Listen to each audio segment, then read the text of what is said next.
November 3rd, 2:17 a.m.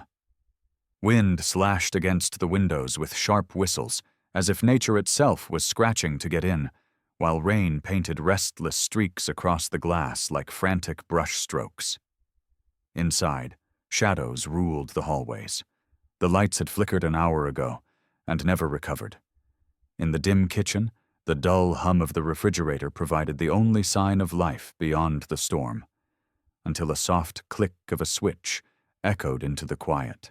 Emily, wrapped in a worn gray robe, stood barefoot on the cold linoleum, blinking into the darkness of the basement doorway.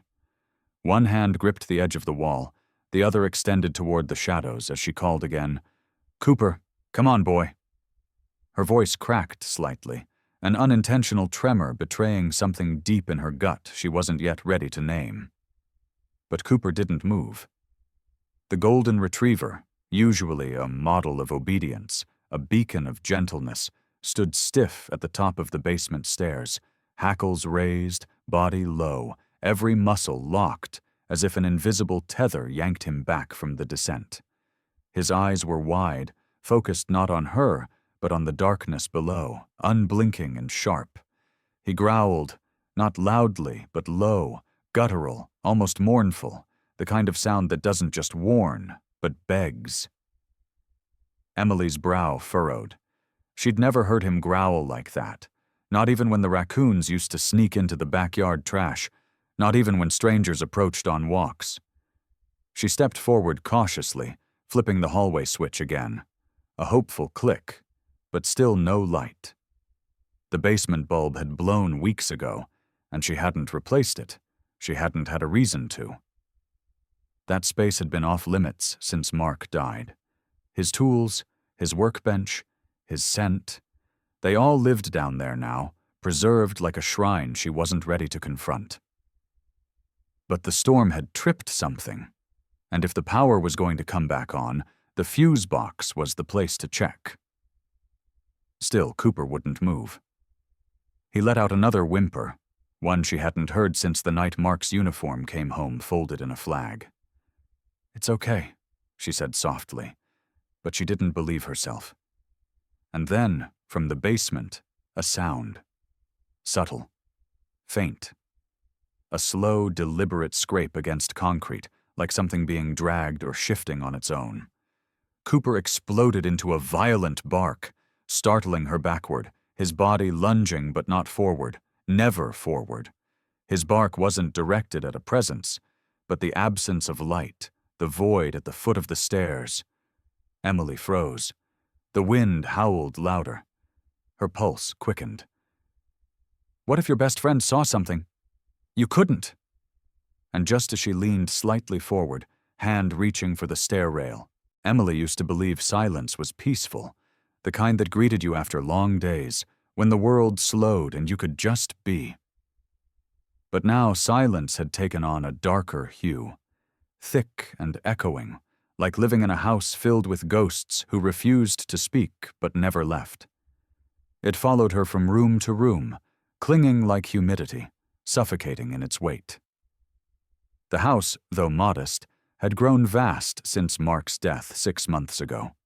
A 2-story echo chamber of memories and absences, corners still marked by the scent of his aftershave, coffee mugs that hadn't been touched since April, projects he swore he'd finish but never would. The living room bore the worn outline of his recliner. The coffee table still held the ring from his last glass of whiskey. And then there was Cooper, their golden retriever, once Mark's shadow, now hers, trailing behind her with a quiet loyalty that spoke louder than any condolence card. "He's the only one who stayed," she often whispered to herself, a mantra of mourning, a reassurance and a lament. Cooper had grown gentler, more observant since the accident. The IED they said was too quick for pain, the funeral that was too formal for closure, the folded flag that now gathered dust on the mantel above a fireplace that hadn't been lit since that April day. In the evenings, Emily sat curled on the couch, hand resting on Cooper's warm back, fingers clutching tufts of golden fur like a lifeline. Her inner voice spoke often now, narrating the days in Mark's absence, I don't know how to fix things. He was always the fixer. That basement, the one Cooper now refused to enter, was once filled with the clatter of tools, Mark's low humming to old country songs, the scent of sawdust and oil. It had been his sanctuary, a space of function and order where problems could be solved with wrenches and measurements and sweat. She hadn't gone down since his death. Couldn't bear to see the half-built dresser, the scattered nuts and bolts, the notes he left taped to the walls. "Remember to level before you lock the frame," one had read in his messy scrawl. Her heart clenched when she thought of it. How deliberate he was, how alive.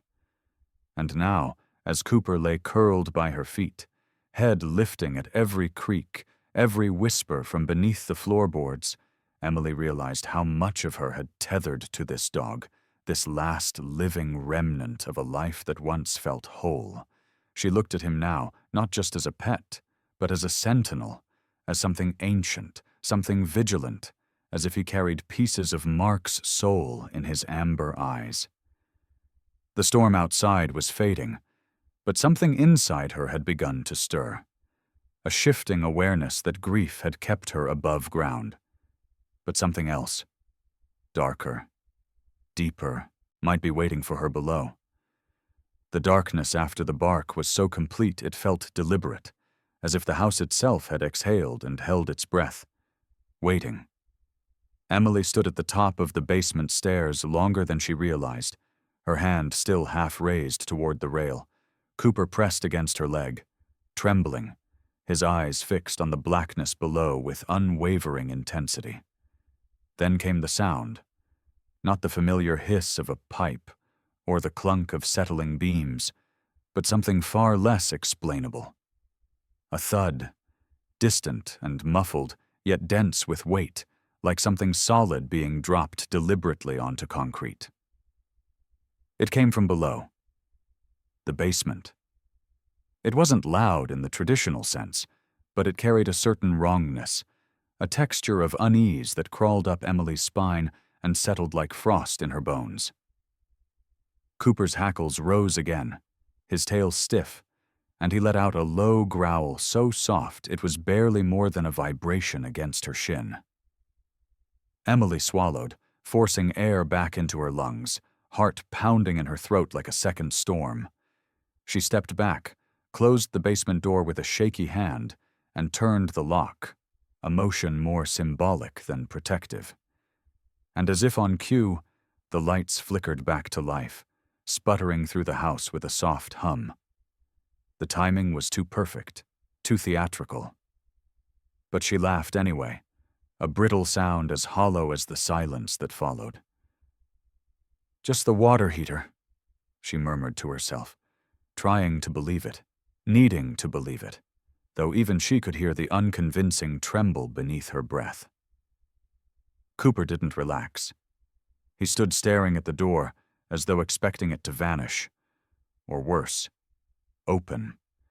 Outside, the storm groaned louder, wind heaving against the aging siding of the house, branches whipping against the windows like skeletal fingers. The lightning strobed, casting flickers of stark contrast across the walls, Cooper's silhouette thrown large and trembling against the far side of the hallway. Emily turned away, walked back toward the living room, but every step felt like retreat. Not from something imagined, but something acknowledged too late.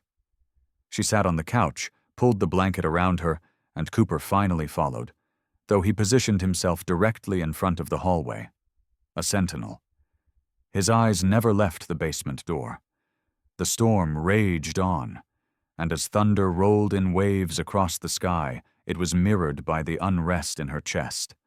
A gathering pressure, a storm of memory and fear she hadn't yet named. She reached for the remote, turning on the television more for noise than distraction, but her thoughts lingered on that thud, the cold air that had slithered up the stairwell like breath, and the way Cooper had reacted. That wasn't fear. That was something older, something deeper. The kind of response an animal has to presence, not imagination. Something was down there. And for the first time, Emily wasn't sure she was alone in her house, or in her grief. The next few days unraveled like a thread tugged slowly from a sweater. Quietly at first, subtly, until you looked down and realized something important was coming undone. The storm had passed, but the atmosphere inside the house remained heavy, as if the weather had soaked into the walls and stayed there, brooding in the corners. Emily tried to return to routine, convincing herself that the noise had been some benign mechanical failure, an echo of plumbing or old pipes, but reassurance is a fragile thing, easily broken by repetition. Each night, without fail, at exactly 2:15 a.m. Cooper would stir from the foot of her bed, rise slowly, and make his way to the hallway, ears stiff, posture rigid. Emily followed once, heart in her throat, and saw him standing before the basement door, not barking, but pacing in slow, tense loops, emitting a low growl with each pass, as if waiting for something to come through, something inevitable. The lights began to flicker again, not during storms or surges, but randomly, deliberately. Once, just as she reached for the basement door handle with a mind to end the paranoia. Another time, while she was washing dishes, the lights buzzed twice, and then dimmed to a sickly yellow. And then there were the tools, Mark's tools, still scattered across his workbench in the basement as they had been the day he died. But not exactly.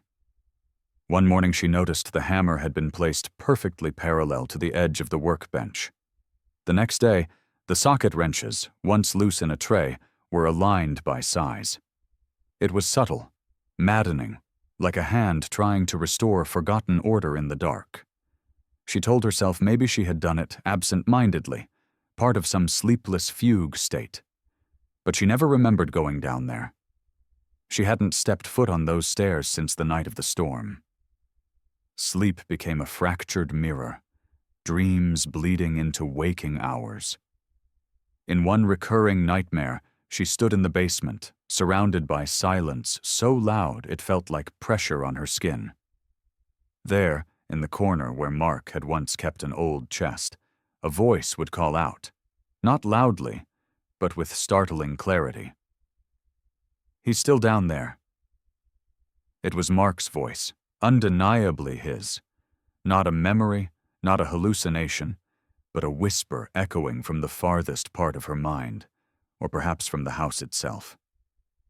She would jolt awake, gasping, drenched in sweat, and find Cooper already awake, sitting alert by the bedroom door, watching her. She never spoke the dreams aloud, but some part of her knew that Cooper understood, that the same force calling to her in dreams was the one keeping him up at night. She began counting the days by the silence that settled after 2:17 a.m., by the cold that seeped from the cracks in the floorboards, by the growing certainty that grief wasn't the only thing occupying the space beneath her feet. The storm hit with a vengeance, as if the sky itself had grown impatient with secrets, tearing across the neighborhood in violent bursts of wind and rain, yanking power lines from their moorings, plunging the world into a suffocating darkness, broken only by flashes of lightning that carved white scars into the night. Emily stood in the living room as the lights blinked out with a defeated sigh, her hand frozen mid-reach for the switch she already knew wouldn't work. Outside, the storm howled, but inside, the silence was worse. Thick, sentient, pressing in around her like a presence watching, waiting. Cooper had begun barking the moment the lights died, not aimlessly, but with precision, posture aimed again at the basement door like a compass needle locking on true north. It was time. The dread had fermented long enough. Emily's fingers shook as she lit the old emergency candle she kept in the pantry, its tiny flame casting flickering shadows that danced with too much life across the walls. Her breath felt sharp in her lungs, her chest tightening with each step towards the basement, the storm roaring outside and her own inner tempest finally boiling over into something like resolve or desperation. Cooper surged ahead to block her, barking wildly, teeth bared not in aggression but in a desperate plea. He grabbed her robe with his mouth, tugging hard, trying to pull her back, to hold her in the safety of the known. "Stop, Cooper," she whispered, tears stinging her eyes, not from fear of the dark, but from the terrible knowledge that something was about to change, that ignorance was no longer protection. She gently pushed him aside, her palm trembling against his chest as he whimpered. She unlocked the basement door, its hinges groaning open like an old wound being forced wide. The air that rushed up was damp and cold, ripe with a scent that wasn't rot but not clean either. Earthy, metallic, ancient. The stairs loomed downward like ribs descending into the belly of something alive. Candle in hand, she stepped down, the flame wavering with each creak of the wood beneath her feet, the sound rhythmic, deliberate, like a heartbeat measured in dread. Cooper remained at the top, barking once, then whining softly as if praying she'd turn back. But Emily moved forward, deeper into the dark. The flickering light caught the edges of familiar shapes. Shelves, toolboxes, dusty tarps. And then, just before the bottom step, something caught her eye beneath the staircase, a corner of wood barely visible behind an old storage bin. She crouched, every muscle coiled, and pulled it into view. A small, sealed box, heavy and stained. The candlelight trembled as she leaned closer, and there, across the lid, dried and darkened, was something unmistakable. A bloodstain. Her breath caught in her throat, the storm shrieking above like a cry from the heavens, and the candle flickered again, not from wind, but from movement. Inside. The basement. The shadows shifted, and she wasn't sure she was alone anymore. Her fingers hovered over the box like a diver poised on the edge of a bottomless trench, heart pounding in her ears louder than the storm still rattling the house above. The bloodstain on the lid had dried long ago, now a deep, russet memory clinging to the grain of the wood like a scar. For a moment, Emily hesitated, not out of fear of what was inside, but fear that what she might find would rewrite everything she thought she knew. With a slow breath, she opened it. The hinges creaked softly, the sound swallowed by the thick hush of the basement. And inside she found a time capsule of secrets. Tarnished war medals gleamed dully in the candlelight. Distinguished service, valor, commendations. But beneath them lay a journal wrapped in cracked leather, and underneath that, a faded red dog collar with no tags. Her breath hitched. It wasn't Cooper's. It was smaller, worn, stiff with time. The initials K9 Sable were faintly embossed near the buckle. As she opened the journal, the air around her seemed to shift, and suddenly, the basement faded into memory, and a montage unfolded in her mind like pages turning themselves. Fragments of her husband's voice rising in narration, the scrawl of his handwriting bleeding into vivid scenes. Operation Iron Talon, 2011. We'd been dropped behind enemy lines. Intel was bad. Ambush waiting. We didn't know. But Cooper did. The words trembled with reverence. He wasn't mine yet. Belonged to another handler. But something changed that day. We were advancing through a narrow pass when he froze, refused to move. Everyone yelled, prodded him. He just stood there, growling low. Seconds later, boom! The flashback came alive. Dust, fire, screams. Emily could see it through Mark's eyes. The explosion where the lead team should have stepped, had the dog not warned them. He saved us all. Took shrapnel in the leg but didn't leave my side. Afterward, his handler was discharged. I fought to adopt him. They said he wouldn't work again. They were wrong. Emily turned the page with trembling hands, tears pricking her eyes. Mark had never told her this. She remembered when he brought Cooper home, just calling him a retired hero, but never explained how. The journal continued, darker now. Sometimes I think he still sees things I can't. Hears things we're not meant to. He's not just trained, he knows. Emily looked up at Cooper, who had now crept halfway down the stairs, watching her, eyes glinting in the candlelight. That same dog, the one who saved Mark, was now doing the same for her. She finally understood. His growls, his refusals, his vigilance. The instincts that had once pulled a squad back from the brink were now pointed at something in this house. Not paranoia, not trauma. Protection. The box wasn't just a chest of memories. It was a map, a message, a bridge between past and present. And as her tears finally spilled, hot against her cheeks, thunder cracked like a rifle shot above, and the flame danced as if something had exhaled nearby. Cooper growled again. Low, steady. Whatever had been waiting was still here. And it knew she'd opened the box. Emily's fingers were still resting on the old journal, pages fluttering slightly in the breath of air that seemed to circle the basement like a whisper with intent, when a sharp creak echoed behind her, slicing through the silence like a scalpel. She froze, candle flame trembling, heart slamming into her ribs as if trying to break free. The atmosphere shifted, charged, alert, her senses narrowing to that singular sound that did not belong to memory, nor the house settling, nor the ghosts of grief, but to someone.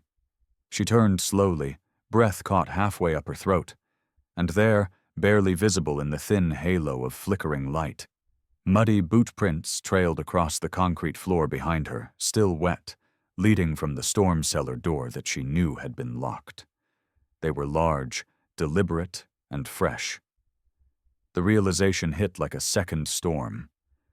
The one that battered the house above hadn't been random, not a twist of seasonal chaos, but a veil, a smokescreen. Someone had used it to enter. Dread curled tight in her stomach, colder than any wind, heavier than any grief. Behind her, the faint creak of metal sounded again. Something shifting, like a shelf gently nudged, or a foot testing weight on an old board. The basement wasn't empty. The box, the journal, the collar, they were not remnants of closure. They were breadcrumbs. She backed away slowly, clutching the candle like a weapon, though she knew it wouldn't save her. Her eyes scanned the dark, but the shadows seemed to breathe now, alive and watching. Then came a low, rumbling growl from the stairwell above. Cooper. He exploded into motion, thundering down the steps with primal force, no longer cautious, no longer restrained by warnings. His body slammed into her side as he rushed forward, growl erupting into a savage bark that echoed off the stone walls like a war cry. But it wasn't directed into the void. His head snapped toward the far left corner of the room. Toward something. Someone. Just out of sight. Just out of frame. Emily turned to look, but the candlelight flickered violently, and in that split second of confusion, she saw only the barest suggestion of a figure, bent low, just beyond a rack of old lumber, breath audible, presence undeniable. The cold surged forward. Cooper barked again, louder, more frantic, his body a barrier between Emily and whatever lurked beyond. Her mouth opened to scream, but no sound came. The fear wasn't theatrical now. It was absolute, real, tangible. The journal in her hands felt suddenly warm, like it remembered this, like the ink inside still held the echoes of danger once survived. She stumbled backward toward the stairs, Cooper standing his ground, hackles raised, teeth bared. The storm outside swelled, wind howling louder as if the world itself had joined the warning. She now knew what Cooper had sensed, night after night. This wasn't memory haunting the basement. It was presence, living, watching, waiting. And it had been beneath her all along. In the suffocating quiet that followed Cooper's explosive growl, Emily heard it, the sharp inhale of someone no longer hiding, no longer waiting. And then the shadows moved. A blur broke from behind the stacked lumber like a beast uncoiled, human-shaped but jagged in motion, masked in black, drenched in mud and silence. Before Emily could register thought, instinct screamed louder. She stumbled back, candlelight flaring as a gloved hand swiped through the air. Smack! The candle flew from her grip, flame extinguished mid-arc, plunging them into a chaos that was not just physical, but psychological. Darkness swallowed detail, replacing it with panic. The scuffle became a storm of sound and sensation, grunts, scuffling boots, the thunder of her heartbeat colliding with the ghostly echoes of the past. Flash. Her husband's casket, draped in a flag. Flash. Cooper as a puppy, curled against Mark's chest, nose twitching in sleep. Flash. A bloodstain on the box, the collar, the journal falling from her hand. She screamed, the sound raw, unfiltered, pulled from a place deeper than fear. A sound born of every unanswered question, every sleepless night. The masked man lunged again, grabbing her arm with vice-like force, dragging her toward the wall, and for a sickening moment she felt the cold of something metallic pressed near her ribs. Knife? Tool? Threat? She didn't know. But Cooper did. With a snarl that was pure, wild fury, he launched himself from the dark, slamming into the figure with such force it knocked them both against the shelves. Tools clattered, metal rang out, something shattered. Emily hit the floor hard, vision spinning, the taste of dust and adrenaline in her mouth. Through the tangled limbs and shouts, she saw Cooper bite, saw the man scream, a sound more animal than human, and fall back. Cooper didn't let go. Teeth sunk deep, rage in every muscle, loyalty forged in war and grief. Blood sprayed, someone's, and Emily didn't wait to find out whose. Crawling, scraping against concrete and debris, she clawed her way to the stairs, lungs burning. Upward. Every stair an eternity. She crashed through the basement door, slamming it behind her, fumbling for the deadbolt with shaking fingers that barely obeyed. Click. Locked. Silence behind her, but not for long. Panting, crying, she scrambled for the hallway table, grabbed her phone. Hands bloody. She couldn't tell if it was hers. Fingers trembling, she dialed. 911, what is your emergency? A voice said, tinny, distant. There's someone in my house. He's in the basement, please. My dogs. Her voice broke. From beneath the floor, a muffled crash, a growl, a man's voice shouting, choked with pain. Cooper was still fighting, still buying her time. She dropped to her knees beside the front door, phone pressed to her cheek, whispering Mark's name through tears. The operator asked something, but she didn't hear. Her eyes were locked on the basement door, its wood still trembling. Flash. Mark's dog tags glinting in sunlight.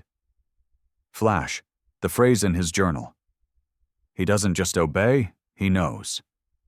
Cooper knew, and he wasn't letting anyone hurt her. Not again. The red and blue strobes cast violent shadows against the walls as paramedics and officers swarmed the house, boots thudding across the floors, radios crackling with clipped urgency. But none of it reached Emily. Not really. She sat on the bottom step, wrapped in a thermal blanket that did little to stop the tremble in her bones, her eyes locked on the open basement door like it was still breathing, like it might open wider and reveal yet another layer of truth she wasn't ready to see. Cooper lay beside her, muzzle bloodied, chest heaving, one paw wrapped in gauze. An officer crouched nearby, voice gentle but firm, trying to piece the story together, but all Emily could focus on was the way the journal had fallen open to a page she hadn't seen before, a page now bagged in evidence, but burned into her memory. One of them didn't come back. Anderson. Couldn't save him. Cooper didn't move that day either. Almost like he knew. The man who broke into her home had a name. Gavin Anderson. A former soldier discharged under psychological review, once a member of her husband's unit, presumed dead after a failed extraction in Kandahar. Except he hadn't died. Not officially. He'd disappeared. And now he had reappeared in her basement, masked and feral, driven by a fractured belief that Mark had abandoned him, betrayed him. He wanted the journal, not for memory, but for erasure. To rewrite the ending. The officers explained it in clinical terms. Survivor's guilt, delusion, combat trauma. But Emily didn't need their diagnoses. She saw it in his eyes when they pulled him from the basement, wrists bound, muttering her husband's name like a curse and a prayer. He hadn't come to hurt her. He had come to silence a truth that haunted him. But it wasn't his truth to silence. It belonged to Mark. And now, to her. Cooper had known. For days he had sensed the intrusion, not just the physical presence of a man hiding in the shadows, but the emotional fracture that came with him, the dissonance of a soldier broken by time and lies. It wasn't fear that kept him from the basement. It was memory. Instinct forged in the fires of war, now reborn as protection. Emily stroked his fur with trembling fingers, whispering "good boy" over and over like an apology, like gratitude too large for words. Her house, her grief, her silence. Everything had been invaded, but not shattered, not destroyed. Because Cooper had stood between past and present, between guilt and innocence, between danger and home. And for the first time since the funeral, Emily felt something she hadn't dared to name. Closure. Not clean. Not simple. But real. She looked down at Cooper, who met her gaze with those amber eyes that seemed to know too much, to have seen too far. "You saved him then?" she whispered, voice cracking. "And now you've saved me." And though the storm had passed, the truth had landed. Messy, blood-stained, and undeniable. The war wasn't over. It had just come home. The house, once dim and haunted, now breathed again in the soft amber of morning light as the first rays of sun broke through the cracked pane of the basement window, scattering prisms across the dust hanging lazily in the air.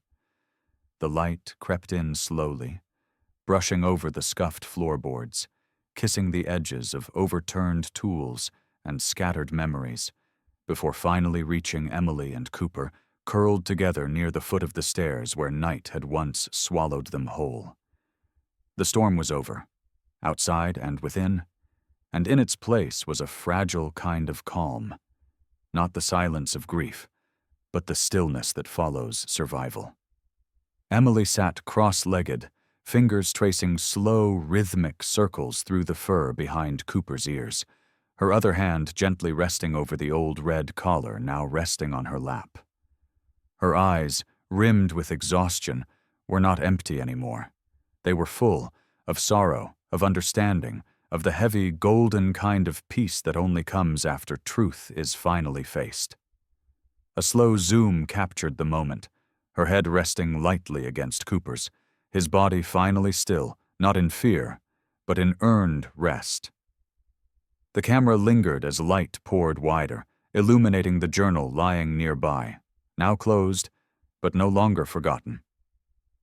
On-screen text faded in, simple and stark. Sometimes dogs don't just sense danger, they remember it. Outside, birds began to sing, a subtle, almost jarring contrast to the chaos of the nights before, and the quiet crackle of a police radio from a cruiser idling down the street reminded her that life had resumed its rhythm. But something inside her had changed. Not just from surviving an intruder, not just from discovering the buried pieces of her husband's past, but from finally descending into the very place she had avoided for so long, guided not by courage, but by the faith in the creature who had never stopped watching that door. Narration emerged, soft and reflective, carried on a breathless hush. Grief had kept her upstairs, but love, loyalty, and one brave dog brought her back down. The basement was no longer a tomb, it was a threshold, a place where pain was acknowledged, not buried, where memory was confronted, not erased. And Cooper, her steadfast guardian, no longer growled at shadows. He lay at the doorway now, peacefully curled, eyes closed, breathing slow, no longer a sentry, but a soul at ease.